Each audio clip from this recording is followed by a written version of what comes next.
ચૂક્યું છે ને અનેક તારલાઓ છે કે જે ખૂબ જ મહેનત કરી અને ચમક્યા છે ને તેમનું ખૂબ જ સારું પરિણામ આવ્યું છે। આપણી સાથે એવા વિદ્યાર્થીઓ છે કે જેણે વર્ષ દરમિયાન ખૂબ જ મહેનત કરવી પડી, ઘરની આર્થિક પરિસ્થિતિ ખૂબ જ નબળી હોવા છતાં ખૂબ સંઘર્ષ કર્યો અને અત્યારે તેનું પરિણામ છે ખૂબ સારું આવ્યું છે। આપણે એમની સાથે વાત કરીએ।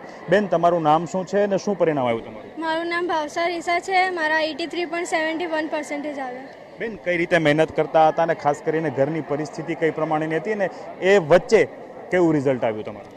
મારા મમ્મી ગયા વર્ષે એક્સપાયર થઈ ગયા હતા, તો ઘરની બધી જવાબદારી સ્કૂલેથી ઘરે જઈને રાંધવું, ઘરનું કામ, સ્કૂલનું, ટ્યુશનનું હોમવર્ક, પછી સાંજે ટ્યુશન, પછી ફરીથી આવીને રાંધવું।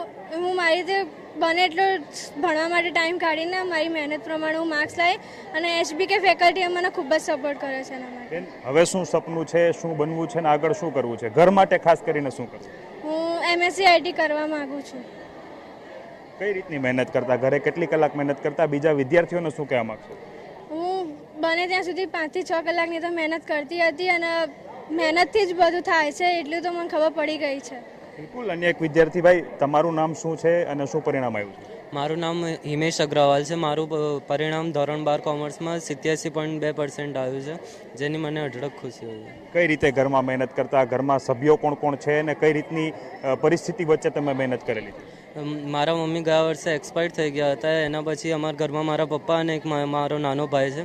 મારા પપ્પા આખો દિવસ જોબ ઉપર જતા અને મારો નાનો ભાઈ અને હું ઘરના બધા ઓલમોસ્ટ કામ સંભાળતા હતા। સ્કૂલેથી જઈને ઘરમાં કપડાં ધોવાના અને ત્યારબાદ સ્ટડી શેડ્યુલ સેટ કરવું એ ઘણો અઘરો પડતો હતો, પરંતુ એ જ પરિશ્રમનું પરિણામ આ સાથે મને મળ્યું છે આજે। હવે આગળ શું પ્લાનિંગ છે, શું સપનાઓ છે અને શું કરશો તમે? આગળનો વિચાર CA ક્લિયર કરવાનો છે, જેના ક્લાસીસ મેં હાલ ચાલુ પણ કરી દીધા છે। આજે પણ મારે લેક્ચર છે અત્યારે 1 વાગે, જેની તૈયારી મેં અત્યારથી જ ચાલુ કરી દીધી છે। હવે બસ એ જ સપનું છે કે CA ક્લિયર થાય અને પપ્પાને સારી રીતના ફ્યુચર સેટ કરી આપીએ, એ જ સપનું છે આજે। બિલકુલ। વધુ એક વિદ્યાર્થી આપણી સાથે છે। તમારું નામ શું છે, કેટલા પર્સન્ટેજ આવ્યા છે? દાતાણીયા દિલીપ જયેન્દ્રભાઈ મારું નામ છે અને મારા 626 માર્ક્સ આવ્યા છે ટોટલ અને 89% આવ્યા છે। મારી ફેમિલી પ્રોબ્લેમ હતી, બહુ ઝઘડાઓ હતા, છતાં હું ફાઇનાન્શિયલ પ્રોબ્લેમ હતી છતાં આટલા માર્ક્સ આવ્યો છું। એનું આનંદ થાય છે કે આટલા માર્ક્સ આવ્યા છતાં એવા ના આવી શક્યું એનું દુઃખ તો છે, પણ આટલા માર્ક્સ આવી શકે એ મારું પેલું એ છે, થોડું આવ્યા એ સારી બાબત છે મારા માટે। શું આપના ફાધર શું કામ કરે છે અને ઘરની પરિસ્થિતિ કેવી છે? ઘરની પરિસ્થિતિ થોડી ઢીલી છે, આમ બહુ નથી, આમ છતાં આટલું પરિણામ આવે એટલે હું આગળ હવે GPSC ક્રેક કરવાની છે। મારે GPSC ક્રેક એનો ઓફિસર કરવાની ઈચ્છા છે। દિવસ દરમિયાન કઈ રીતની મહેનત કરતા, કઈ રીતનો અભ્યાસ કરતા?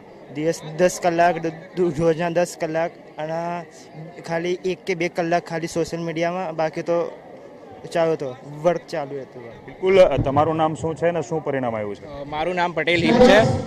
મારું ધોરણ 12માં 92% આવ્યા છે। આ પર્સન્ટેજ માટે મેં ખૂબ જ મહેનત કરી હતી। રોજના 10 થી 12 કલાક વાંચતો હતો।